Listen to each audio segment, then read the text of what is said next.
About what the geomorphology means, the basic difference between the topography, landform and geomorphology, how the subject of geomorphology has evolved over the due course of time, and some basic postulates of theories and concepts in geomorphology were already discussed in my previous lecture.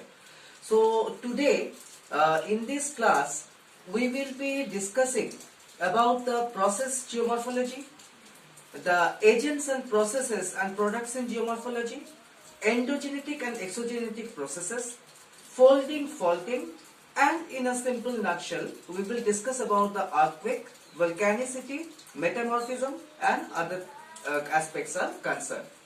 So, in the very beginning, let's start off with the process geomorphology.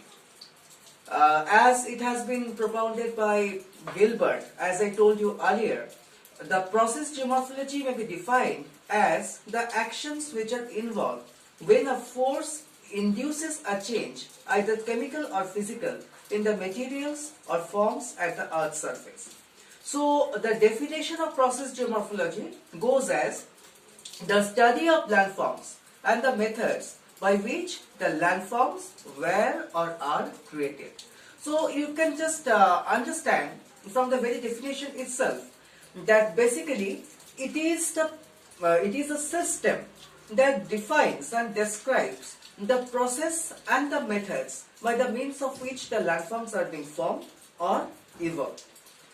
And to define it in a much more intricate way, the basic of this process geomorphology basically rests in maintenance of a delicate balance or an equilibrium that usually exists between the landforms and its processes. Now, what are the geomorphic systems?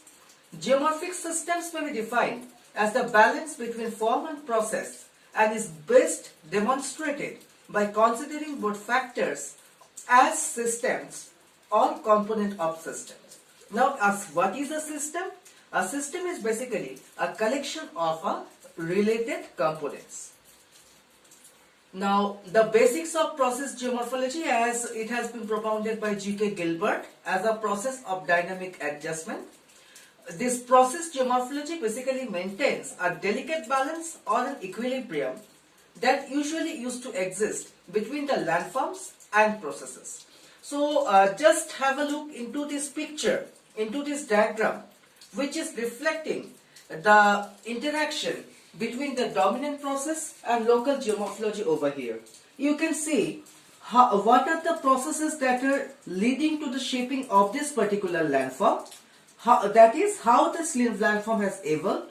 What are the forces or processes that has led to the evolution of this kind of landform, and ultimately what are the processes that are also leading to the gradual changes in it. Now, as I told you about Gilbert, this particular concept of process geomorphology is also being supported by William Morris Davies through his cycle of erosion. It is in fact a legendary approach, a legendary, a concept in the context of the subject matter of geomorphology itself. So after Davies, we can mention about John Hack, who has also been a major proponent of this concept of dynamic equilibrium, and he has also stated a notion that a delicate balance or equilibrium exists between the different kinds of landforms and its processes, as I have told you earlier. Now, after the persons whom I have mentioned or whom I have named, it would be not a good task if I don't mention the importance or if I don't mention about the works that has been done by Scum.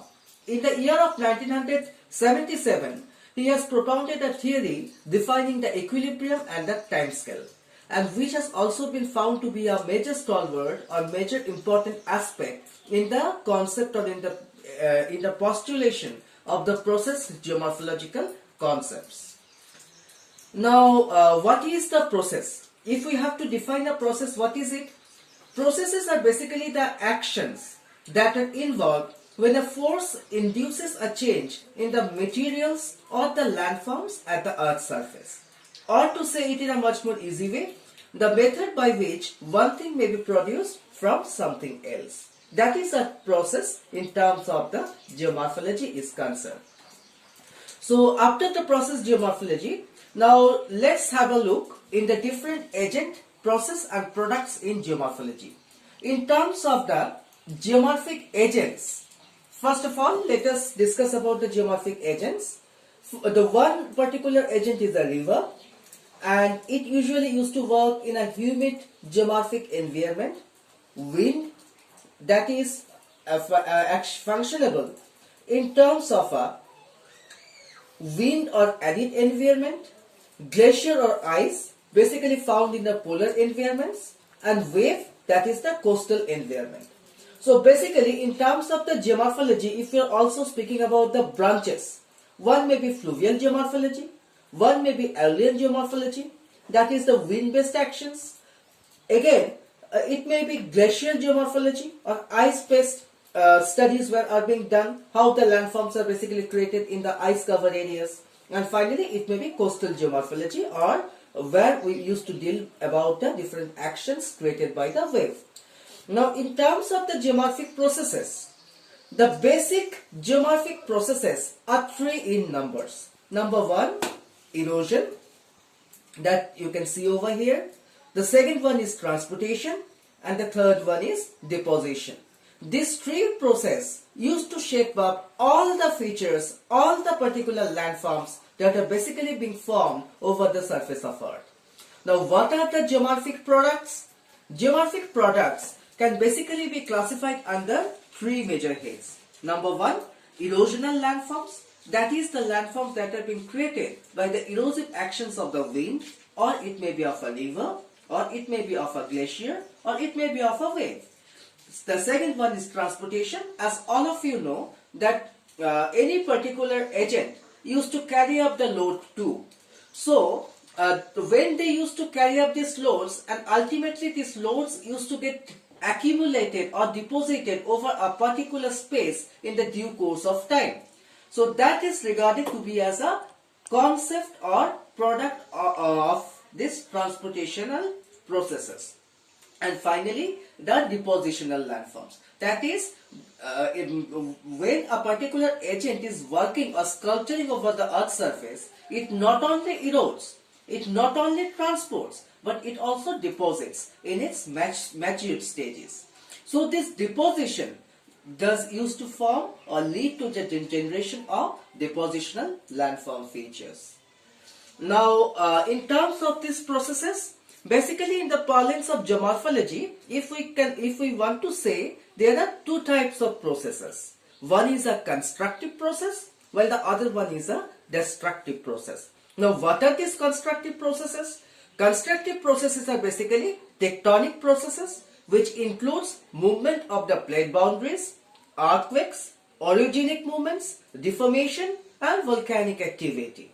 While deposition is basically the accumulation or accretion of weathered and eroded materials. Now, what are these destructive processes? That is क्षय. Just for example, weathering. Weathering is basically the disintegration of the rocks by the mechanical, chemical or biological agents. जैसे मैं आप लोग को एक बहुत साधारण example दे रहा हूँ, सामान्य एग्जाम्पल. आप सभी लोग को पता है कि जो हम लोग का सर्दी की मौसम जब होती है, उस टाइम ओस गिरता है. ओस गिरने से जब पत्थर के चट्टान के ऊपर में ओस गिरती है, उसके चलते कुछ एक्शंस होती है, कुछ there used to be some kind of interaction between this particular rock surface and with that of this dew, and that in certain cases has been found to erode away the rock surfaces to some extent. Again, if we are speaking about the erosion, erosion is basically the removal and transportation of weathered material by water, wind, ice or gravity. And finally, mass wasting. Mass wasting is the rapid downslope movement of materials by the gravity of the earth. Processes, as I have been discussing, one is weathering, other is erosion and mass wasting, which I have already explained. Now, what are the other agents or process that used to affect the landform development? One may be the climate. Now, how does the climate used to affect? Climate used to affect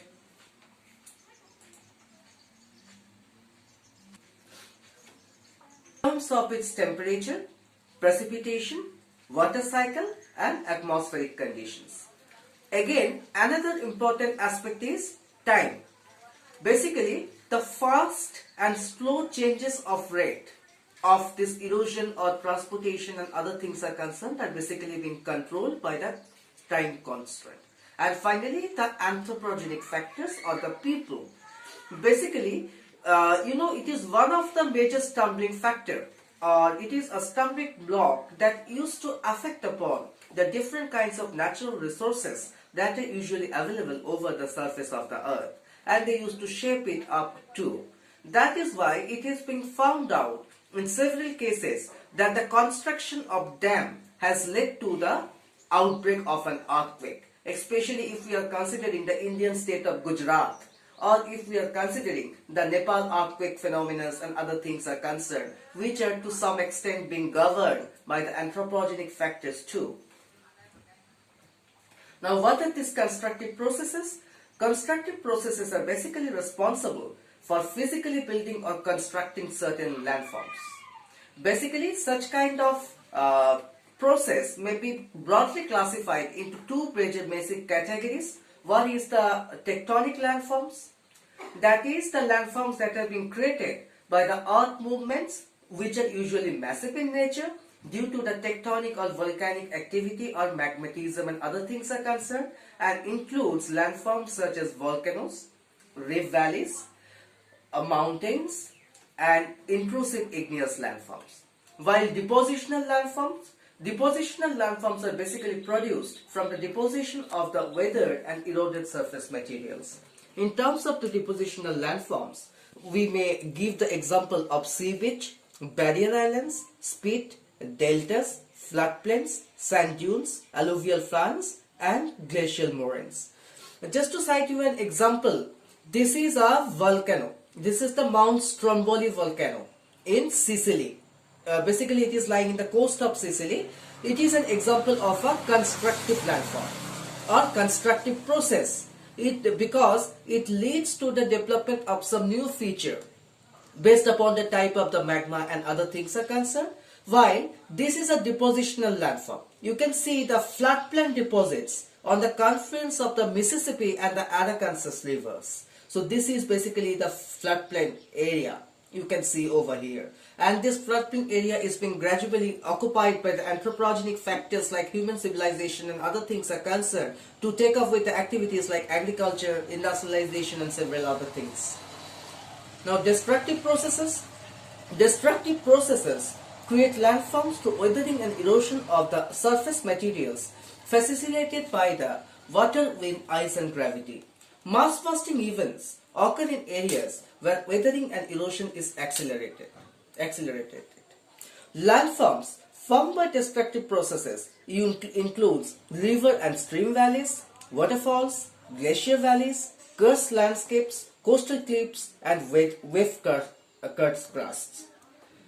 Now, geomorphic processes.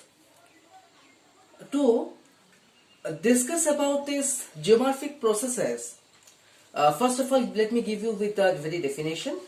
Geomorphic processes are the physical process that create and modify landform over the surface of Earth. Such kind of processes may be two basic types. One is endogenous, while the other one is exogenous. Now, what is an endogenous process? Endogenous processes are large-scale landform building and transforming processes. Such kind of processes used to create relief. One may be, just for example, number one, igneous process. It may be of volcanism, that is in form of the volcanic eruptions, or plutonisms, that is igneous intrusions, which I will be basically covering up during the latter part of the lectures, while I will teach you with the rock formation and rocks concept of rocks and other things are concerned. Now, the number two type of endogenous process is tectonic process. This is also regarded to be as the concept of diastrophism. Now, tectonic processes may be three: folding, it may be visible in form of the anticlines, synclines or mountains; faulting, rift valleys, graben and escarpments; and lateral faulting, strike slip faults.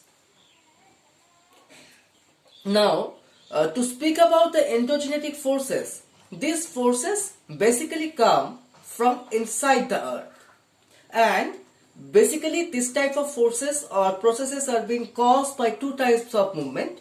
One is a horizontal movement while the other one is a vertical movement.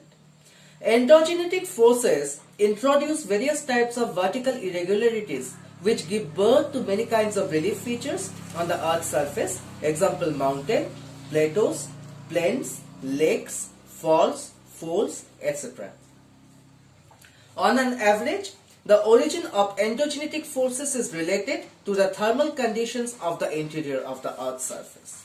Generally, endogenetic forces and related horizontal and vertical movements are caused due to the construction and expansion of the rocks because of the varying thermal conditions and temperature changes inside the earth. The endogenetic forces and movements are divided on the basis of its intensity into two major categories, which are given below as diastrophism and sudden forces. Now, what does this diastrophic forces or sudden forces mean? The diastrophic forces or the sudden force takes place mainly along the plate boundaries, which are the zones that are instable. Endogenetic processes cause several kind of major landforms like that of the mountain formation or rift valley formation or graben or horst or several other things maybe. Now, exogenous processes. Exogenous processes are also regarded to be as the gradational processes. They comprise of degradation and aggradation. That is, they used to modify the relief. Suppose, let me just give you with an example. There is a particular hilltop, say.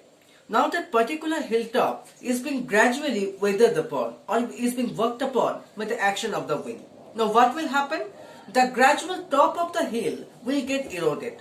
But these deposits that will be generated will be, accumulated in the base level. So that is erosion in the upper level and deposition in the lower level. So a modification of relief is being taken upon. And we can express it in terms of a continuum. A continuum of processes like weathering, mass bursting, erosion, transportation, and finally deposition. That is basically the exogenous process. These processes are carried through geomorphic agents like gravity, flowing waters, moving ice, waves, tides, wind, plants, organisms, animals, and humans. In such cases, the last four which I have mentioned, including the plants, organisms, animals, and humans, are regarded to be as the biological weathering. And finally, what is degradation process? Degradation process is also regarded to be as the denudation process, and it basically includes weathering, mass bursting, erosion, and transportation. Now, what is aggradation? Aggradation is nothing but it is deposition. Now, deposition can basically be being done by fluvial processes, by aeolian processes, by glacial processes, or by the coastal processes, which I have already stated before. So here is basically a table of two kinds of this earth movement or force. Just you can see the basic forces are endogenetic forces and exogenetic forces. Now, endogenetic forces can be classified into diastrophic forces or sudden forces. Now, diastrophic forces can be classified into epirogenic forces and orogenic forces. Epirogenic forces can further be classified under two basic types: upward movement and downward movement, or in geomorphological terms we can state it emergence and submergence. Now, orogenic forces can be two types. It may be of tensional force and compressional force. Now, this compressional force can be classified in terms of this crustal blending, which may be of wrapping and folding, and wrapping may be further subclassified to be as the unwrapping and downwrapping.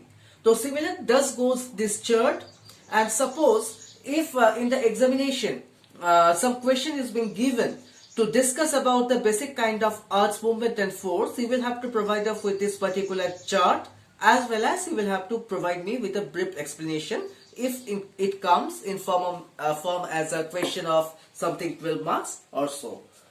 Now, diastrophic forces. Diastrophic forces are basically those forces which include both vertical and horizontal movements, and which are caused due to the forces deep inside the Earth's surface. These diastrophic forces operate very slowly, become discernible after thousands and millions of years. That is, it is a long time process. And finally, these forces are also termed to be as the constructive forces, and it affects larger areas of the globe and produce meso-level reliefs. For example, the mountain, plateaus, plains, lakes, big falls, etc. These diastrophic forces are further subdivided into two major groups, namely the epidogenic movements and the orogenetic movements, as I have shown you. Now, these sudden forces, what is the definition of sudden force? Sudden forces are the result of long period preparation deep within the earth. Only the cumulative effects on the earth's surface are quick and sudden. Geologically, these sudden forces are termed to be as the constructive forces because they create certain relief features on the surface of the earth. Now, epirogenetic movements. Epirogenetic movement, these particular words consist of two respective terms. One is epiros, that means the continent, and genesis, that is original.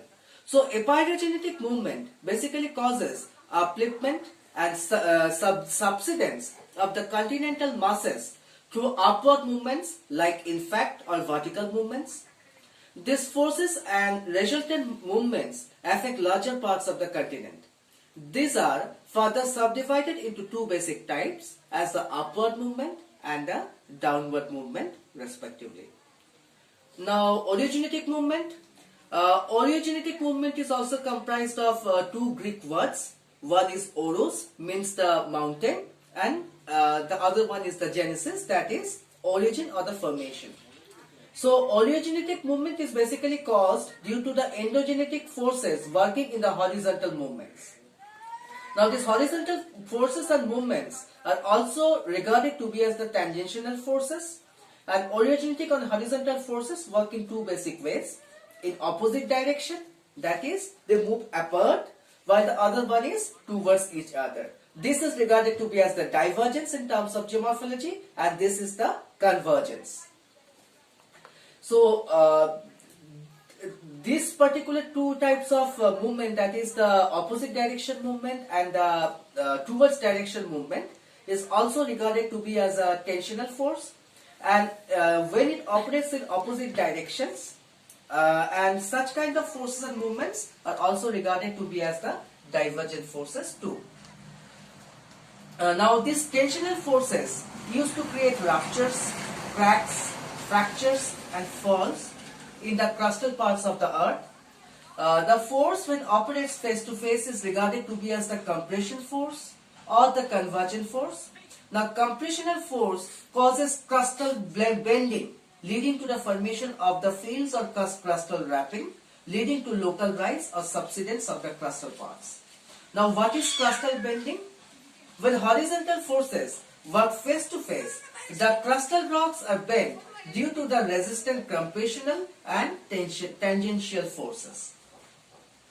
It may be of two ways. One is wrapping, while the other one is folding.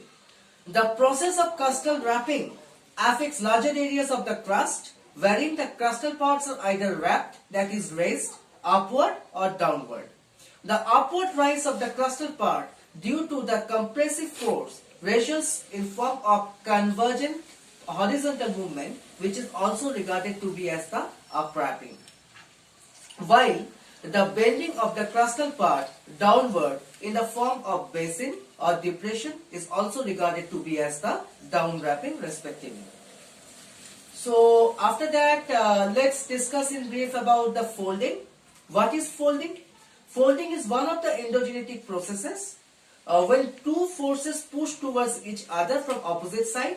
the rock layers will bend to form folds. So basically these are resultant of the compressional forces, and there may be large scale as well as that of the small scale faults. Large scale faults are found mainly along the destructive plate boundaries. While faulting, if we have to define, faulting is basically fracturing and displacement of more brittle rock strata along a fault plane that is either caused by a tension or a compression. So there are three basic types of faults which may be defined as normal fault,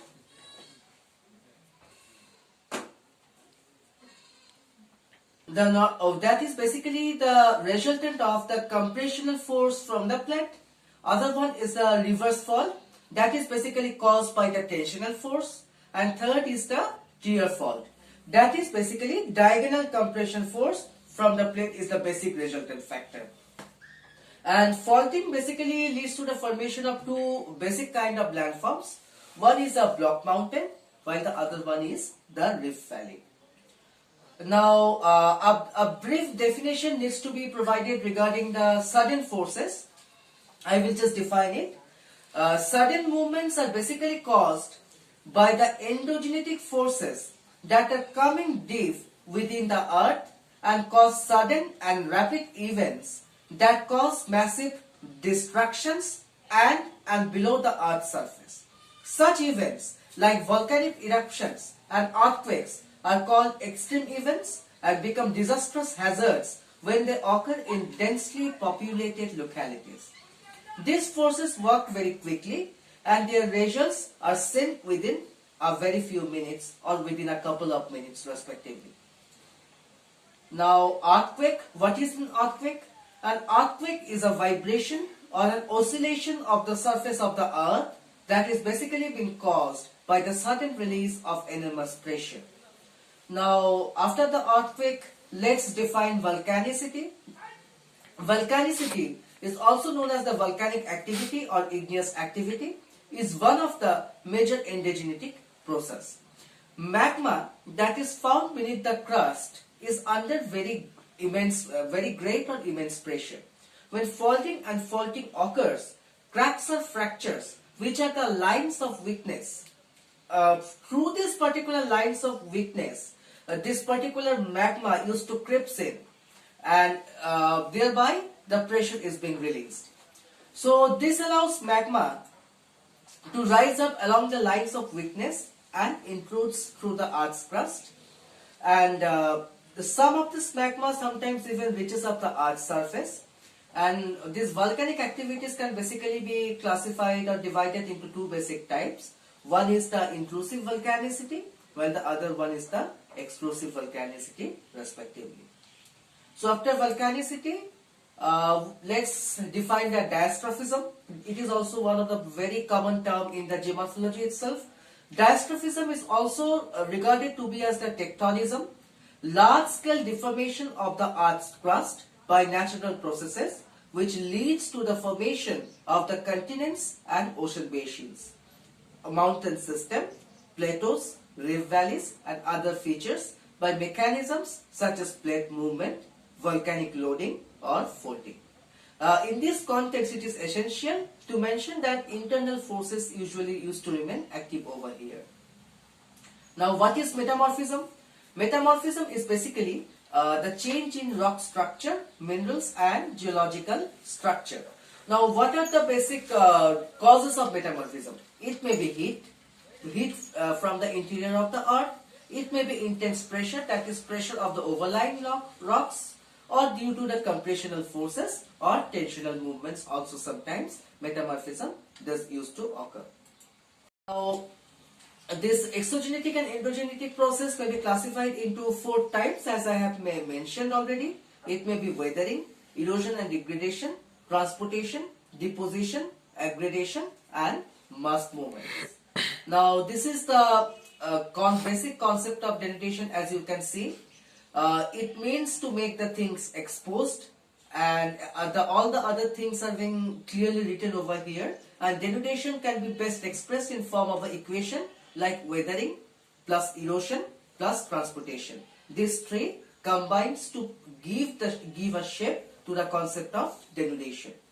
While weathering is basically a process by which rocks on the surface of earth is being broken mechanically into pieces due to the snow or frost, the variation of temperature and pressure, or due to the chemical, that is dissolution, oxidation, etc. Several processes are there on the materials. Even the rocks are being dislodged by the animals, but the rocks weathered in this way are not being able to be transported to anywhere else. That is, I am speaking about the biological weathering basically. Now, what is an erosion? Basically, erosion and transportation used to accomplish together. Erosion is basically the process by the means of which the rock over the surface of the earth's crust are basically being eroded by different kinds of agents like that of the river, it may be wind or glacier or ocean current. And after that, the process of erosion is complete. They are basically being transported to the other places, which is regarded to be as the transportation. Now, degradation. Degradation is basically lowering of the bottom land surface through the process of erosion. Conceptually, it is opposite to the vertical component of aggradation and is most frequently applied to sediment that have been removed from a channel bed or other low-lying parts of a stream channel. Now, what is deposition? Deposition is a constructive process of accumulation into the beds of the rivers or irregular masses of loose sediments or other rock materials by any other natural agent. Now, aggradation. Aggradation is basically the raising or elevating of a bottomland surface through the process of alluvium deposition. Sedimentation. What is sedimentation? Sedimentation is the process by which sediment is mechanically deposited from suspension within a fluid. It may be generally water or ice, thereby accumulating as layers of sediment that are segregated owing to the differences in shape, size and composition of the sediment particles. Now, what is mass movement or mass bursting? Mass movement is any downslope transfer through gravitational and generally water facilitated processes of near surface soil and rock material. It includes a wide range of ground movements like rockfall, deep failure of slopes, shallow debris flows, which can occur in the offshore, coastal or other onshore environments. Now, if we have to discuss about the bank stability, I will discuss it up in the later parts also. It is basically a factor of safety, that whether some bank of the river will fall or some bank of the river will rise. It may be expressed in form of this particular equation that is given here, where it states that the factor of safety or Fs is equal to resisting forces by driving forces. And if this factor of safety is less than 1, it will mean that the bank will fall, and if it is greater than 1.3, then it will mean that the bank is stable. Now, thresholds, it basically means the changes in geomorphic system when the limits of equilibriums are being exceeded. There may be of two types of thresholds. One is an extrinsic threshold, which are basically caused by the external controlling factors, and intrinsic thresholds, which are usually being caused by the internal forces. Now, last but not the least slide, that is the genetic classification of landforms. Based upon the different activities, the landforms over the surface of earth can be classified into the following broad categories, like tectonic landforms, extrusive igneous landforms, intrusive igneous landforms, fluvial landforms, crust landforms, that is the limestone landforms. After that, aeolian landforms or the wind action based landforms, coastal landforms, ocean floor topography including the submarine trenches, basins and other things are concerned, and finally these glacial landforms. Now, one thing I would like to mention, that all these landforms that are being formed over the surface of earth are basically the results of the different constructive and destructive processes or the combination of both. Now, these landforms can also be influenced by other agents like anthropogenic activities, or time or climate and other things, as it has already been discussed. So that is basically the details about the different general concepts in geomorphology. I think you have enjoyed this lecture and understood a considerable section or part of it. Now the next lecture on this fundamentals of geology and geomorphology will be on 24/4/2020, and it will be from the respective time as it has been prescribed in the timetable. That's all. Thank you so much. Jai Hind, Bande Mataram.